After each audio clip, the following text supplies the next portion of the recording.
আপনারা তামাশা করেন ঢাকা বিশ্ববিদ্যালয়ের স্টুডেন্টদের সাথে। কিচ্ছু বুঝি না, আমি শুধু একটা জিনিসই বুঝি, আগামী 9 সেপ্টেম্বর ঢাকা বিশ্ববিদ্যালয়ের মাটিতে ডাকসু নির্বাচন হবে এবং সেই নির্বাচনে বাংলাদেশ জাতীয়তাবাদী ছাত্রদল ভূমিধস বিজয় অর্জন করবে ইনশাআল্লাহ। আজকে থাকার কথা ছিল কবরে, আছি এখানে। আমার রক্ত, আমাদের রক্ত, আমাদের কণ্ঠের উপর দাঁড়িয়ে তুমি সেই প্রশাসনে বসেছো। তোমাকে তো কোনো দলের প্রতিনিধিত্ব করার জন্য বসানো হয় না। ছাত্রলীগের জন সেক্রেটারি ছিল, সে ওই মুহূর্তে পদত্যাগ করেনি, 5 আগস্টের আগেও পদত্যাগ করেনি, 5 আগস্টের পরেও পদত্যাগ করেনি। তাহলে একজন চিহ্নিত ছাত্রলীগ নেতাকে বাকিদেরকে বাদ দিয়ে তাকে কেন প্রার্থিতা বৈধতা দেওয়া হলো, সেটা নিয়ে বাম জোট নেত্রী রিট দায়ের করেছেন। সে যে রিট দায়ের করেছেন তার গ্রাউন্ডে রেখে হাইকোর্ট নির্বাচনকে নাকি স্থগিত করেছেন। আমরা বিশ্ববিদ্যালয় প্রশাসন এবং নির্বাচন কমিশনকে বলছি, আপনারা তামাশা করেন ঢাকা বিশ্ববিদ্যালয়ের স্টুডেন্টদের সাথে।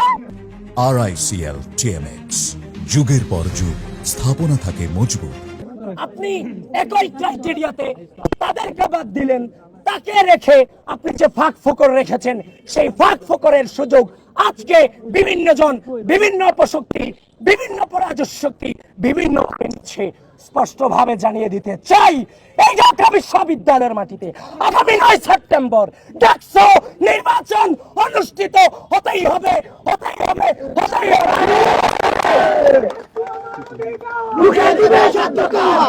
এই বিশ্ববিদ্যালয় প্রশাসন এই রিটের পক্ষে যে আইনজীবী নিযুক্ত করেছে সে হচ্ছে শিশির মণি। বিশ্ববিদ্যালয় প্রশাসন স্পষ্ট ভাষায় বলছি, আজকে থাকার কথা ছিল কবরে, আছি এখানে।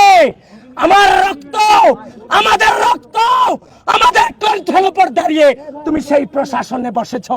তোমাকে তো কোনো দলের প্রতিনিধিত্ব করার জন্য বসানো হয় না। আগামী 9 সেপ্টেম্বর ডাকসু নির্বাচন হতে হবে এবং উপস্থিত যে ছাত্রবৃন্দ এখানে আছেন আপনাদেরকে স্পষ্ট নির্দেশনা দিচ্ছে, আমাদের প্রচার কার্যক্রম এখান থেকে আবার আমরা রুট টু রুট ফিরে যাব, হল টু হল ফিরে যাব। নির্বাচন হবে, নির্বাচন হবে, নির্বাচন হতে হবে। ঢাকা বিশ্ববিদ্যালয় প্রশাসন, নির্বাচন কমিশন বারবার অভিযোগ দিয়েছি, বারবার অভিযোগ নয় স্পষ্ট প্রমাণ সহ দলিল দিয়ে এসেছি। আপনারা কোনো ব্যবস্থা এখনো পর্যন্ত নেননি। আপনারা আর কত রক্ত চান, আর কত ফাসাদ চান? আপনাদেরকে থামতে হবে।